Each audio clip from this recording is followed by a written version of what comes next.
बिस्मिल्लाहिर्रहमानिर्रहीम। अस्सलाम वालेकुम नाज़रीन, BBC Urdu news Punjab TV के साथ मैं हूं सुबह ज़िया। बुलेटिन का फायदा आगाज करते हैं और शामिल करते हैं आज के अहम तरीन खबरें। राशिद नसरुल्लाह पीएसओ मियां नवाज शरीफ मुआविन खुसूसी वज़ीर आला पंजाब और वाइस चेयरमैन LDA MPA मियां मरगूब अहमद की समाजी रहनुमा नदीम उल हसन शाह की दरामद। इस मौके पर chief engineer LDA Lahore Mazhar Saeed, director LDA Zahid Sattar, deputy director assistant director LDA और DMD वासा ऑपरेशन लाहौर अब्दुल लतीफ, डायरेक्टर वासा और दीगर महकमों के अफसरान भी मौजूद थे।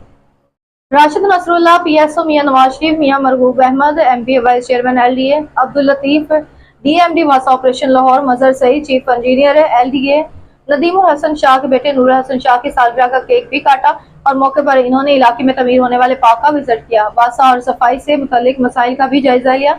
इस मौके पर मियां मरगूब अहमद और राशिद नसरुल्लाह मुआविन खुसूसी वज़ीर आला पंजाब नदीम उल हसन शाह अवायस बशीर खान ने अवाम की सहूलत के लिए बनाए जाने वाले बैडमिंटन कोर्ट का भी इफ्तिताह किया। इस मौके पर राशिद टावर मियां मरगूब ने कहा कि अवाम के मसाइल तरजीही बुनियादों पर हल किए जा रहे हैं। मियां नवाज शरीफ का हल्का मॉडल हल्का बनाएंगे।